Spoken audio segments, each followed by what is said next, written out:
I was sent this DTF powder and DTF transfer film sheets from CenDale. So I'm going to be doing the DTF hack today with a sublimation printer.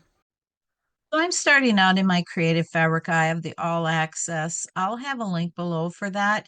But I found some cute sea turtles and I thought, all right, that's what I want to put on this DTF hack. So I thought that's the one I'll download. So I opened a Word document. So I'm going to go to my layouts here and I'm going to go with landscape orientation and make it a little smaller here so that you can see it. And I've got some margins pre-selected to 0. So I am going to insert our first picture here. Let's get our picture of that little turtle in here. Let's see. Right here. So let's get that in.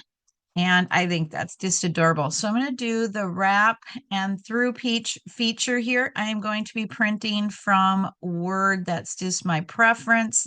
And so let's see here now.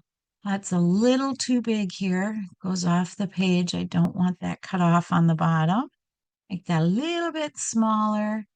And then you can, actually stretch it this way too if it doesn't distort it too much. So I am going to stretch that a little bit this way to just give us a bigger print. So now what we're going to do is we are going to go to File and Print. And I'm going to be using an Epson EcoTank 2840 that I converted over to sublimation printing by adding sublimation ink. And so the first thing I'm going to do here is I am going to change the paper to photo paper glossy, our premium photo paper glossy. Let's see, I'm not quite sure which one I want here yet. I will do premium photo paper glossy, and I want to make high quality here. And then under more options, I want to turn high speed off and I want to mirror my image. So it's either going to say bidirectional or high speed. You want that off and you want to mirror your image. And under image options, I'm going to emphasize more and emphasize thin lines. And then I'm going to hit OK. And then I'm going to get this printed. I was very surprised that my printer picked this up without me having to put a carrier sheet behind it. So I'm really excited about that because the last time I did this DTF hack, I had to tape a piece of white paper behind it. I have my heat press heating up. I'm going to heat it up to 385 degrees. We are going to be using this DTF powder. So you are going to want to have protective gloves on for this, and you are going to want to have a well-ventilated area. I would suggest wearing a face mask as well. I am using the box that came with this kit, and I am going to add my powder to this. I did put a piece of protective paper in here so that I can pour that back into the container when we're done. And it also came with this Teflon paper, silicone paper as well. And we're going to use this for printing after, for pressing. So I have put a good amount of this white DTF powder.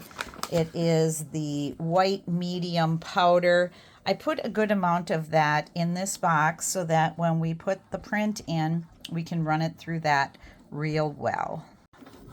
And our print is almost done.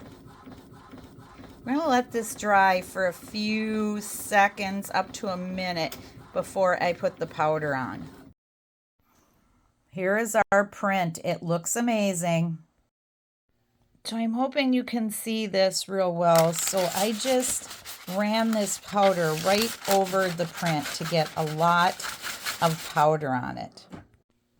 So now you can see that the powder has adhered to the sublimation ink. So I'm going to tap this off and then I am going to put it on my heat press. I am not going to close my heat press. I'm just going to set it under the plate so that it heats. So now I have our DTF film here and I've got my machine up to 385 degrees and I'm just going to push this under the press I have it on protective paper as well. You can see that there. I'm just going to push it under the press. I am not going to close it, and we are going to watch this. It's going to heat up, and then we will see it change color. So it's been under there about 35 seconds, and you can see it starting to get darker here. So I'm going to push it back under. And this is about a minute. So I am going to rotate my paper here because it seems to be getting darker on one side. So I'm going to put it back under. It is almost done. So I have trimmed off the extra film that we don't need. So now we will get this on a shirt. So I'm using a light blue shirt for this. And so I have the side with the DTF particles face down on the shirt. And now I'm going to be adding those Teflon papers that came with, or the silicone papers, I guess is what they called them. And then we are going to press this at 385 degrees for 40 seconds. It's silicone paper that they called it. So here we go. We're going to be pressing this for 40 seconds. All right, that was the 40 seconds. And this is a cool peel. So I am going to let this cool down, and then we will get this peeled up to check it out. All right, let's get this peeled up and see how it looks. Oh, that's peeling up really, really nicely. Wow, this looks amazing. I wanted to zoom in here so you can see just how good this looks. This is so amazing. Last time I tried this, I think, was over a year ago, and the film has gotten much better because this is amazing. This is such an incredible way to do DTF with a sublimation printer. The typical DTF hack. I think it turned out amazing. Let me know what you think in the comments. Thank you for taking the time to watch my video. Please like my video, subscribe to my channel, see links below, and leave me a comment.